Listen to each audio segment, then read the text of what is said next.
వారాహి నవరాత్రుల్లో రెండవ రోజు పూజకి కావలసిన సామాగ్రి ఏమిటి? ఈ వీడియో ద్వారా తెలుసుకుందాం. పసుపు, కుంకుమ, ఆచమన పాత్ర అంటే గ్లాసు, స్పూను, కింద పల్లెము.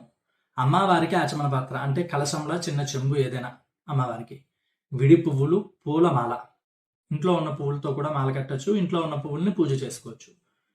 అలాగే అమ్మవారికి 2 బ్లౌజ్ పీసులు, లేదు అంటే బ్లౌజ్ పీసులు కూడా పని లేదు, పత్తితో చేసినటువంటి వస్త్రం.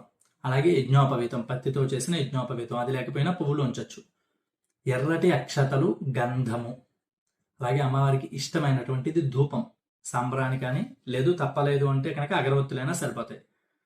అయిన తర్వాత అమ్మవారికి 2 వైపులా దీపాలు ఏర్పాటు చేసుకోండి ముందుగానే. తర్వాత నైవేద్యం, వండిన నైవేద్యం ఏదైనా ఉంటే వండిన నైవేద్యం, లేదు పానకం చాలా ప్రధానం. ఏదైనా పళ్ళు, కొబ్బరికాయనో అరటిపళ్ళనో ఏదైనా సరే నైవేద్యంగా సమర్పించవచ్చు. అయిపోయిన తర్వాత ప్రసాదంగా కూడా తినచ్చు. చాలా మంది దాన్ని కూడా ప్రశ్నిస్తున్నారు. ప్రసాదంగా తీసుకోవచ్చు. అయిన తర్వాత తాంబూలం, 3 తమలపాకులు, 2 పోక చెక్కలు, 1 యాలక్కాయ లవంగం ఇలా పెట్టి అమ్మవారికి తాంబూలం. హారతి ఇచ్చేటువంటిది హారతి, కర్పూరము, గంట.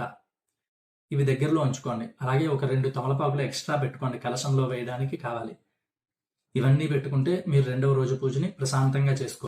అలాగే మనం 6:30కి అలా గ్రూప్లో లింక్ వస్తుంది. అందరూ కలిసి నాతో పాటు అమ్మవారిని పూజ చేసుకోండి. సర్వే జనా సుఖినో భవంతు.